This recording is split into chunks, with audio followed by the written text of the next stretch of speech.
السلام علیکم ورحمۃ اللہ وبرکاتہ۔ ناظرین، آپ کا میزبان محمد عامر کریم آپ کے پروگرام البلاغ کے ساتھ حاضر خدمت ہے۔ ناظرین، اللہ سبحانہ و تعالیٰ فرماتے ہیں قد افلح من تزکا وذکر اسم ربہ فصلی۔ اللہ فرماتے ہیں فلاح پا گیا وہ جس نے اپنا صفائی کر لی، اپنا تزکیہ کر لیا۔ یہ صفائی کون سی صفائی؟ اندر کی صفائی۔ اب معاملہ یہ ہے کہ باہر کی صفائی کا تو ہمیں بہت زیادہ خیال ہے، تو کیا اندر کی صفائی؟ اصل تو ہے ہی اندر، اصل تو ہے ہی اندر، لیکن معاملات ہمارے برعکس چل رہے ہوتے ہیں۔ ہم اپنے ظاہری خوبصورتی کے لیے، ظاہری بناوٹ کے لیے، ظاہری طور پر اچھا نظر آنے کے لیے ہم بہت جتن کرتے ہیں۔ کوئی پلاسٹک سرجری کروا رہا ہے، کوئی بالوں کی ٹرانسپلانٹیشن کروا رہا ہے، کوئی مہنگے سے مہنگے کپڑے پہن رہا ہے۔ وجہ کیا؟ وجہ یہی کہ ہم ظاہری طور پر خوبصورت لگیں، وجہ یہی کہ لوگ ہمیں پسند کریں، وجہ یہی کہ ہماری تعریف کی جائے۔ لیکن کیا ہوا اگر اندر سے گندگی ہے، اندر سیاہی ہے، اندر، تو کیا اللہ کی بارگاہ میں ظاہری خوبصورتی کے ساتھ پیش ہونا چاہیے کہ اندر کی خوبصورتی کے ساتھ پیش ہونا چاہیے؟ اللہ سبحانہ و تعالیٰ فرماتے ہیں ان اللہ یحب التوابین ویحب المتطہرین۔ اللہ سبحانہ و تعالیٰ پسند فرماتے ہیں، انہیں پسند فرماتے ہیں کہ جو توبہ کر کے اپنے گناہوں سے اللہ سے معافی مانگتے ہیں اور جو طہارت اختیار کرتے ہیں۔ طہارت کا مطلب یہ کہ اپنے آپ کو پاک اور صاف رکھتے ہیں، یعنی کہ وہ لوگ جو اندر سے بھی خوبصورت، اندر سے خوبصورتی کیسے نصیب ہوئی کہ جب توبہ کی، یا اللہ گناہوں کا اتنا انبار ہے، یا اللہ اندر سیاہی ہے، میرے مولا معاف کر دے۔ رسول اللہ صلی اللہ علیہ وسلم کی حدیث مبارکہ ہے جس میں رسول اللہ صلی اللہ علیہ وسلم فرماتے ہیں جب کوئی شخص ایک گناہ کرتا ہے تو اس کے قلب پر ایک سیاہ دھبا پڑ جاتا ہے، اور اگر وہ توبہ نہیں کرتا تو وہ دھبا وہاں سے نہیں ہٹتا، اور اگر توبہ کرے تو وہ دھبا ہٹ جاتا ہے، اور اگر وہ توبہ نہیں کرتا اور ایک اور گناہ کرتا ہے، ایک اور دھبا پڑ جاتا ہے، اور توبہ نہیں کرتا تو ایک اور گناہ کرتا ہے، ایک اور دھبا پڑ جاتا ہے، حتیٰ کہ اس کا پورا قلب ہی سیاہ ہو جاتا ہے۔ یہ اندر کی سیاہی ہے۔ تو اللہ سبحانہ و تعالیٰ کیا فرماتے ہیں کہ اے بندے، تو اپنے آپ کو میرے سے جوڑ پہلے، اندر سے اپنے آپ کو مجھ سے معافی مانگ، اندر سے صفائی کر، باہر سے صفائی کر، پھر میری بارگاہ میں آ، تجھے بھی مزہ آئے کھڑے ہونے کا۔ قل یا عبادی الذین اسرفوا علی انفسہم، اے رسول اللہ صلی اللہ علیہ وسلم فرما دیجئے میرے بندوں کو کہ جب اپنی جانوں پہ ظلم کر لیں، جو گناہ کر لیں، لا تقنطوا من رحمت اللہ، میری رحمت سے مایوس نہ ہوں۔ ان اللہ یغفر الذنوب جمیعا، میں ان کے سارے گناہ معاف کر دوں گا، مانگے تو صحیح، مانگے تو صحیح۔ تو ناظرین، یہ جو اندر کی صفائی کا عمل ہے، یہ سب سے ہی قیمتی چیز ہے۔ حضرت بابا بلے شاہ فرماتے ہیں پھلاں دا تو کڈ دریا، پھلاں دا تو کڈ دریا، پھر اندے وچ غوطے کھا، پھر بھی تیری بو نہیں جانی، پہلے اپنی میں مکا۔ وہ فرماتے ہیں اگر تم عطر کی دریا بھی نکال لو، عطر کے پھولوں کا عطر نکال لو اور اس کا دریا بھی نکال لو اور اس میں غوطے کھاؤ، نہاؤ اچھی طرح، پھر بھی تمہارے اندر سے بدبو نہیں جانی، تم کس ظاہری آرائش کے اوپر دوڑ رہے ہو؟ اندر تمہارے اندر ایک انا کا اتنا بڑا پہاڑ بیٹھا ہوا ہے، بت بیٹھا ہوا ہے، اور اس کی بدبو اتنی ہے، تعفن اتنا ہے، اس کو پہلے ختم کرو،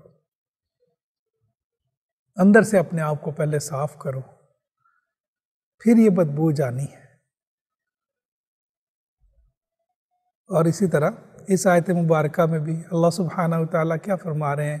یحب التوابین ویحب المتطہرین، جو پہلے توبہ کرتے ہیں اپنے آپ کو اور اپنے اندر سے اپنی صفائی کرتے ہیں، پھر باہر سے بھی طہارت کا اہتمام کرتے ہیں، اللہ ان کو کیا محبوب رکھتے ہیں، اللہ سبحانہ وتعالیٰ پسند فرماتے ہیں۔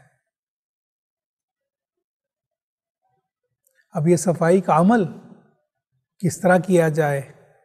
توبہ سے کیا جائے، اللہ کی یاد سے کیا جائے۔ قد افلح من تزکا وذکر اسم ربہ، اپنے رب کا نام جپو، اپنے رب کے نام۔ حضرت امیر خسرو رحمۃ اللہ علیہ فرماتے ہیں، سانسوں کی مالا پہ سمروں میں پی کا نام۔ اپنے مولا کا نام جپو، اپنے اندر یاد کرو اپنے رب کو اتنا کہ تمہارے اندر صفائی کا عمل شروع ہو جائے، اندر سے کبر نکل جائے، اندر سے انانیت نکل جائے، اندر سے حسد نکل جائے، اندر سے بغض نکل جائے، اندر سے تکبر نکل جائے، پھر مزہ ہے نا۔ رسول اللہ صلی اللہ علیہ وسلم فرماتے ہیں کہ ہر ایک چیز کی صفائی کا اللہ سبحانہ وتعالیٰ نے ذریعہ پیدا فرمایا۔ یعنی کوئی بھی چیز اگر گندی ہو جاتی ہے، کوئی برتن گندا ہو جاتا ہے، اللہ سبحانہ وتعالیٰ نے اس کی صفائی کا ذریعہ بنایا ہے۔ اور دلوں کی صفائی اللہ کے ذکر کے ساتھ، یعنی کہ اپنے رب کو یاد کرو، بہت زیادہ یاد کرو۔ اور کیا ہوگا جب اپنے رب کو اتنا یاد کرو گے تو تمہارے دل صاف ہونا شروع ہوں گے۔ اس لیے قرآن میں بار بار اللہ سبحانہ وتعالیٰ نے آیات جس میں اللہ سبحانہ وتعالیٰ اپنے ذکر کو کثرت سے کرنے کی تاکید فرماتے ہیں۔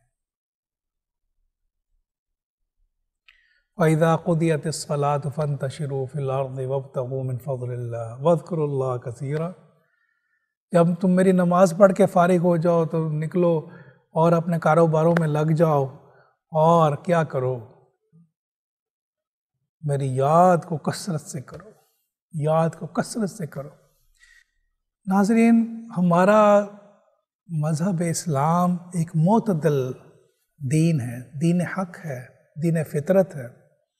اس میں اعتدال سے کام لیا گیا ہے، اور رسول اللہ صلی اللہ علیہ وسلم نے حتیٰ کہ عبادات کے اوپر بھی اعتدال کا حکم دیا۔ بہت مشہور حدیث ہے جس میں 3 صحابی رسول اللہ صلی اللہ علیہ وسلم کے گھر مبارک تشریف لائے، اور امہات المومنین سے جب ان کو رسول اللہ صلی اللہ علیہ وسلم کی جو روٹین ہے ان کے بارے میں معلومات ہوئیں تو وہ سوچنے لگے کہ رسول اللہ صلی اللہ علیہ وسلم تو اللہ کے قرب میں ہیں، ہمیں زیادہ محنت کرنی چاہیے۔ ایک صحابی انہوں نے کہا کہ میں ساری رات کو سویا نہیں کروں گا، ساری رات تلاوت کلام میں، عبادت و ریاضت میں اپنے آپ کو لگاؤں گا۔ ایک کہنے لگے کہ میں دن کو روزہ رکھوں گا، ہمیشہ روزے سے رہوں گا۔ ایک کہنے لگے میں ساری زندگی مجرد رہوں گا، میں شادی نہیں کروں گا۔ یعنی کہ ہم دنیا کی ان آسائشوں سے دور کر کے اپنے آپ کو اتنی محنت کریں گے تاکہ اللہ سبحانہ وتعالیٰ کی محبت، اللہ کا قرب نصیب ہو سکے۔ رسول اللہ صلی اللہ علیہ وسلم نے ان کی گفتگو سن لی۔ رسول اللہ صلی اللہ علیہ وسلم نے فرمایا کہ میں راتوں کو عبادت بھی کرتا ہوں، کچھ آرام بھی کرتا ہوں، روزے بھی رکھتا ہوں، اور نہیں بھی رکھتا، کچھ دن نہیں بھی روزہ رکھتا، اور شادی بھی کرتا ہوں۔ یہ میری سنت ہے، اور جو میری سنت پہ ہے وہی سیدھے رستے پہ۔ یعنی کہ اعتدال، یہ نہیں کہ تم عبادت اور ریاضت میں ایسے ہو جاؤ کہ باقی چیزوں سے تم پیچھے ہٹ جاؤ. لیکن یہ ایک ایسی چیز ہے اللہ کا ذکر جو اللہ فرماتے ہیں کثرت سے کرو. اس کا مطلب ہے ہر سانس میں اللہ کا ذکر تمہارا جاری رہے تاکہ صفائی کا عمل اندر چلتا رہے, صفائی تمہارے اندر ہوتی رہے. صوفیہ کہتے ہیں جو دم غافل وہ دم کافر. جو دم اللہ کی یاد کے بغیر نکلے سمجھو وہ دم جو ہے اللہ کی بندگی میں نہیں. یعنی کہ ہر وقت اپنے آپ کو اللہ کے ذکر میں لگائے رکھو. اللہ تعالیٰ فرماتے ہیں رجال اللہ تلہیم تجارت ولا بیع عن ذکر اللہ. اللہ کے بندے تو وہ ہیں جن کو تجارت بھی اللہ کے ذکر سے غافل نہیں کرتی. ادھر وہ کام کر رہے ہیں اور ادھر جو ہے ہاتھ کار کی طرف ہے, دل یار کی طرف ہے, دل اللہ سبحانہ وتعالیٰ کی یاد میں ہے. ایسے معاملات جب انسان اس طرح اللہ کا ذکر کرتا ہے, اللہ کو یاد کرتا ہے, تو کیا ہوتا ہے, اس کے اندر صفائی کا عمل ہوتا ہے. اسی لیے اللہ فرما رہے ہیں یہاں پہ قد افلح من تزکا وذکر اسم ربہ فصلی, کہ میرے رب میرے ذکر کرو اور پھر میری بندگی کے لیے کھڑے ہو. پھر تو ظاہر ہے جب طہارت کے ساتھ باطنی طہارت اور جسمانی طہارت دونوں حاصل ہو گئیں تو پھر اللہ کی بندگی کے لیے نماز کے لیے کھڑے ہوں گے تو اس نماز کا تو کیا ہی پتہ, اس نماز کا تو کیا ہی بات. پھر وہ نماز ہوگی جو اللہ سبحانہ وتعالیٰ فرماتے ہیں قد افلح المؤمنون الذین هم فی صلاتهم خاشعون. فلاح پا گئے وہ مومن جنہوں نے میری نمازوں میں وہ عاجزی, وہ انکساری, وہ کنیکشن رکھا میری نمازوں میں. وہ تبھی نصیب ہوتا ہے ناظرین کہ جب چہرہ ہی نہ رب کعبہ کی طرف ہو, دل بھی رب کعبہ کی طرف ہو جائے. صرف چہرہ ہی رب کعبہ کی طرف کہہ کے بندہ اللہ اکبر نہ کہے, بلکہ اس کا دل بھی اللہ کی طرف متوجہ ہو جائے. اور پھر وہ جب اللہ کو یاد کرے وَاذْكُرْ رَبَّكَ وَتَبَتَّلْ إِلَيْهِ تَبْتِيلًا, پھر جب وہ اللہ کو یاد کرے تو پھر کٹ کے کرے, دنیا سے کٹ جائے, اسے اندر پتہ ہی نہ ہو, اور اس کی نماز ایسی ہو جسے رسول اللہ صلی اللہ علیہ وسلم نے فرمایا الصلاۃ معراج المومنین. نماز تو مومنوں کی معراج ہے. یہ تو سب سے بڑا تحفہ ہے مومنوں کے پاس اپنے رب کے ساتھ ہم کلام ہونے کا. تو یہ تو نماز وہ نماز ہے جس میں پھر دنیا مافیا کی خبر نہیں رہتی. کیا ہوا, اس نے کچھ شرائط پورے کیے اس نماز کے. دیکھیں نا, جیسے نماز کی شرائط کہتے ہیں کہ جسم کا جو ہمیں شریعت مطہرہ بتاتی ہے, جسم کا پاک و صاف ہونا, کپڑوں کا ہونا, باوضو ہونا, جگہ کا صاف ہونا, نماز کا وقت ہونا, قبلہ روح ہونا, یہ جو نماز کی شرائط. ان کے ساتھ یہ بھی کہ اگر اندر سے بھی صفائی کر لو, باہر کی طہارت اور اندر کی طہارت بھی ہو, تو پھر وہ نماز ہوگی جو نمازیں صحابہ کرام نے ادا کی. حضرت علی رضی اللہ تعالیٰ عنہ کے بارے میں آتا ہے کہ ایک دفعہ انہیں تیر لگا اور وہ تیر نکل نہیں رہا تھا ان کے جسم سے, اور بہت تکلیف ہو رہی تھی. کوشش کی گئی کھینچنے کی, تکلیف ہو رہی تھی. نماز کا وقت ہو گیا, نماز میں کھڑے ہو گئے, نماز کے دوران کھینچ لیا گیا, کیونکہ صحابہ کو اندازہ تھا کہ نماز میں دنیا مافیا سے بے خبر ہوں گے, اور وہی ہوا. انہیں معلوم ہی نہ ہو سکا کہ میرے جسم سے تیر نکل گیا. ایسی نماز کب نصیب ہوگی؟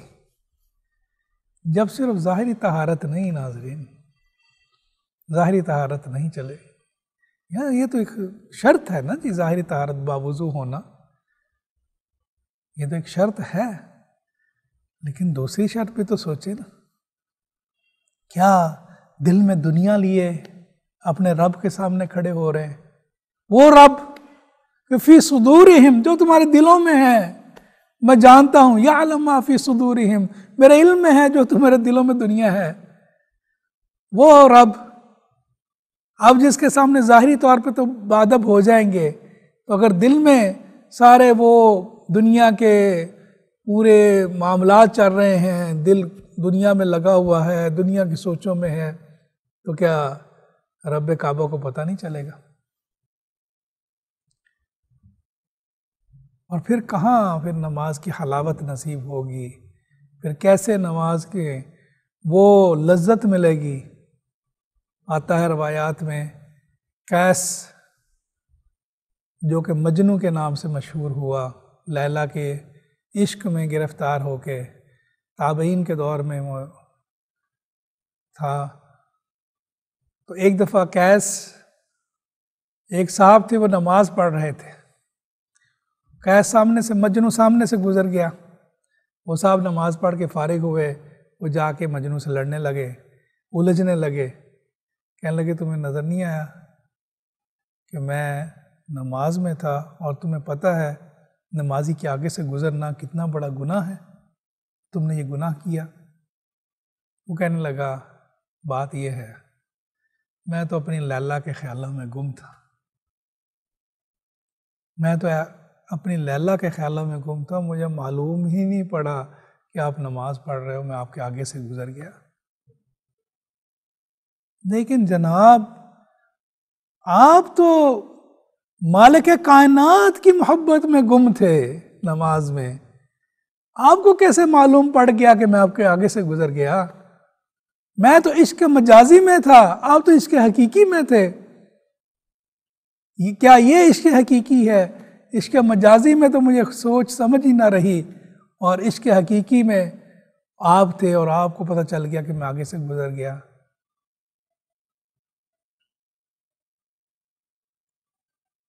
تو نماز کے لیے بندے کو عشق حقیقی میں ڈوبا ہونا ضروری ہے، اس ڈوب کے بغیر نہیں بات بنتی۔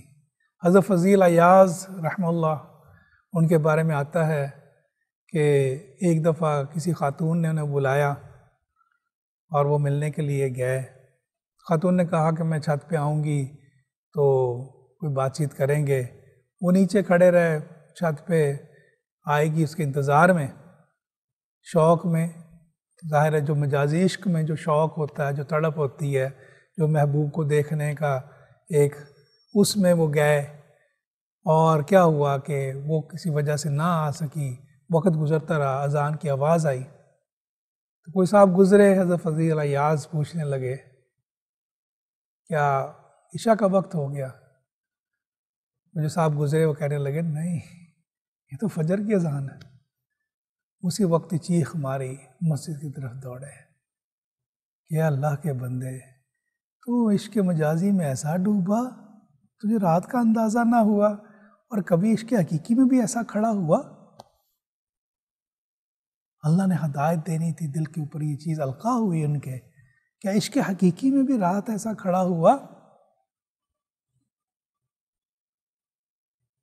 کہتے ہیں نا قیس صحرا میں اکیلا ہے، ہمیں جانے دو، خوب گزرے گی مل بیٹھیں گے دیوانے دو۔ وہ دیوانہ اگر عشق مجازی کا ہوگا تو اگر عشق حقیقی والا کوئی دیوانہ وہاں پہنچ جائے۔ لیکن وہ چیز ناظرین، اس کو پانا، اور وہ چیز جب آپ پاتے ہیں، اللہ کی محبت ایسے، وہ اللہ کی محبت کیسے آتی ہے؟ جب آپ ہر وقت اللہ کی یاد میں رہنے لگ پڑتے ہیں، اللہ کی یاد میں رہ کے جب آپ اپنے دل کی صفائی کرتے ہیں، تو اپنے دل کی صفائی کرتے ہیں تو پھر آپ کے اندر وہ چیز پیدا ہوتی ہے، وہ نماز میں وہ لذت پیدا ہوتی ہے، پھر وہ نماز بنتی ہے جس کے بارے میں اللہ فرماتے ہیں ان الصلاۃ تنہی عن الفحشاء والمنکر، کہ نماز فحاشی اور برائی سے روکتی ہے۔ یہ کیسی نماز ہوئی؟ نماز سے پہلے بھی گناہ کیا، نماز پڑھ کے پھر گناہ کیا، نماز پڑھنے کے وقت بھی شرم نہ آئی کہ میں تو ابھی کیسے جاؤں میں اپنے رب کے سامنے، نہ کوئی رنگ اڑا، نہ کوئی جسم پہ کپ کپی طاری ہوئی، نہ کوئی رونگٹے کھڑے ہوئے، اور پھر نماز کے پڑھنے کے فوراً بعد 5 منٹ بعد 10 منٹ بعد گناہ میں مبتلا ہوئے، نہ یہ خیال آیا ابھی تو میں اپنے رب کائنات کی بارگاہ سے پلٹا ہوں، اور ابھی پھر میں نے تھوڑی دیر بعد حاضر ہونا ہے، تو میں کس منہ سے جاؤں گا؟ یہ تعلق ہی نہ بنا، یہ تعلق ہی نہ بنا۔ کیوں نہ بنا؟ اس لیے نہ بنا کہ اندر کی ناصفائی کا دھیان کیا، یہی سوچا چلو جی وضو کر لیں، طہارت ہو گئی ہے، چلو جی اللہ اکبر کر لیں، بس جی ہم اللہ کی بندگی میں کھڑے ہو گئے۔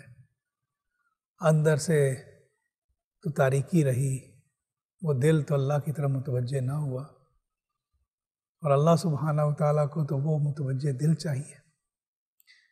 ناظرین، وقفے کا وقت ہو رہا ہے، اور وقفے کے بعد انشاءاللہ واپس آپ سے ہم کلام ہوں گے۔ امید ہے کہ آپ ہمارے ساتھ رہیں۔